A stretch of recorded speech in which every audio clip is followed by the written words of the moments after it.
Kenneth Craig is the Anglican bishop of, anybody know?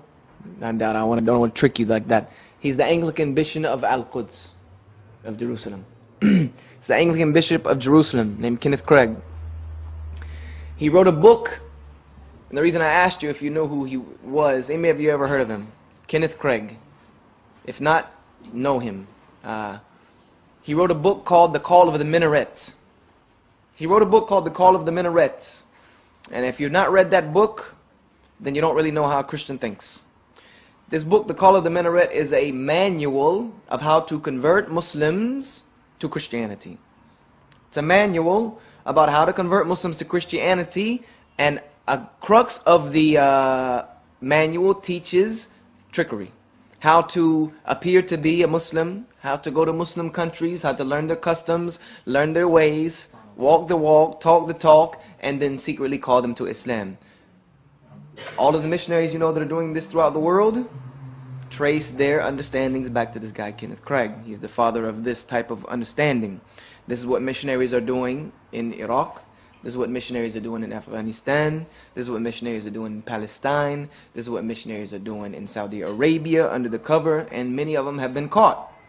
We know of instances of some of them that have been caught trying to do this. And this is the one thing that I like, that I say, good for them. This is one thing that a Muslim is forbidden to do. We cannot even fight against them in this way because a Muslim is forbidden to lie. We are forbidden to, to hide ourselves and try to trick people and all of this type of foolishness. This is not becoming of a person of religion. But he wrote this book called The Call of the Minaret. Read it. Any of you that want to deal with the Muslim countries and how to help them against these type of missionary attacks, you should read this book, because it is being done. There are seminars in the United States, and I can't say in the UK because I don't know, but I guarantee there are. There are seminars being taught how to follow this manual, how to go to Muslim countries and appear to fit in and blend in and call people to Islam. These people that say they were so-called Muslims? These guys that say that I used to be a Muslim and I converted to Christianity, this and that. They're trained by these type of people. They were never Muslim. They are never Muslim, and I've been to a number of them, the prominent ones, lectures, and have basically blasted them out. Basically, just blasted them out. This guy, Riza Shah? Any heard of this Riza Shah, Why I'm Not a Muslim? He wrote the book, Why I'm Not a Muslim? None of you have heard of this guy? He wrote a very famous book. You can find it in bookstores called Why I Am Not a Muslim Anymore. He says that he was at one point in time, he was an Al-Azhari scholar. He was an Al-Azhari sheikh. Was a hafiz. And then he found Jesus. And he came to a conference with about 5 other people who said that they were Muslim. Grew up in Muslim homes and trained and all of this. And because I had a lecture called How the Bible Led Me to Islam. And they went and had a lecture the next week, How the Quran Led Them to Jesus.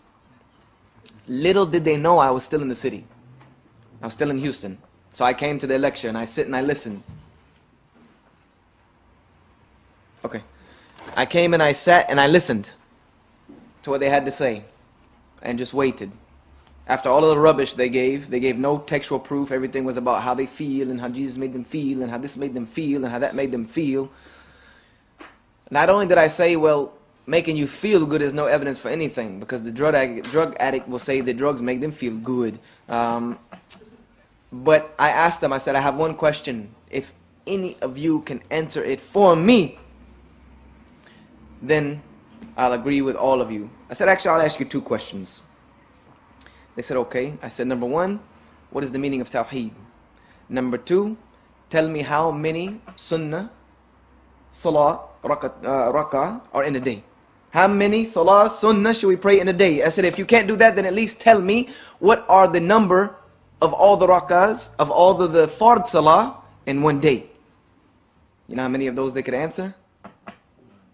0. I said, so stop playing games with me. Stop playing games with these people. You were never a Muslim.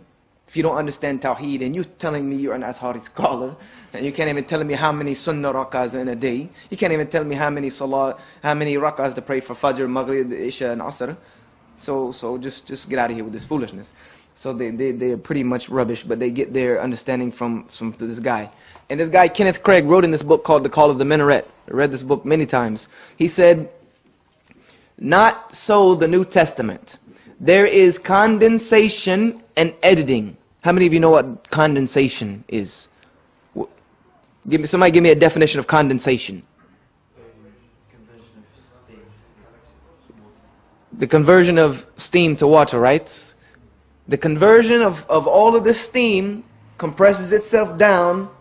All of the molecules that make it light enough to float then are taken out so that it can become water, correct? That's the rudimentary understanding of condensation. So he said the Bible came through a process of condensation and editing.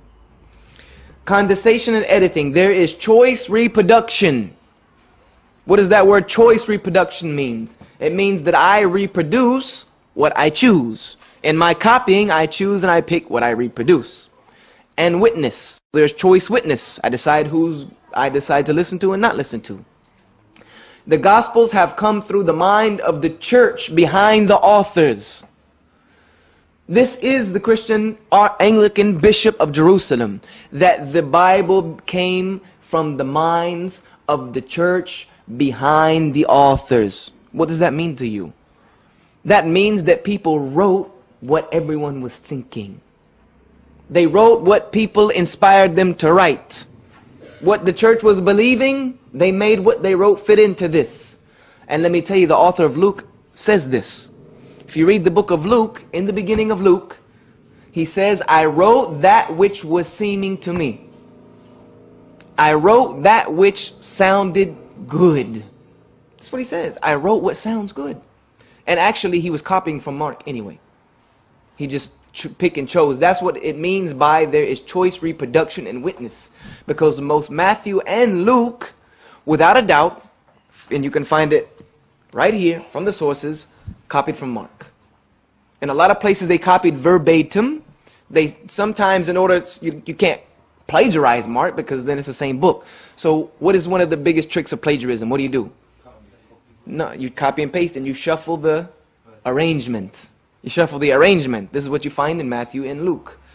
And then sometimes you change the wording so that it does not look plagiarized. But to anyone who knows plagiarism, they'll pick it up right away. And almost all of the biblical scholars of Astute have said that Matthew and Luke are a plagiarism of Mark. And Mark was copying from a text we know as the Q document, which does not exist anymore, but it's a reference that some of the early church fathers like Eusebius referred to, that they said Mark got his information.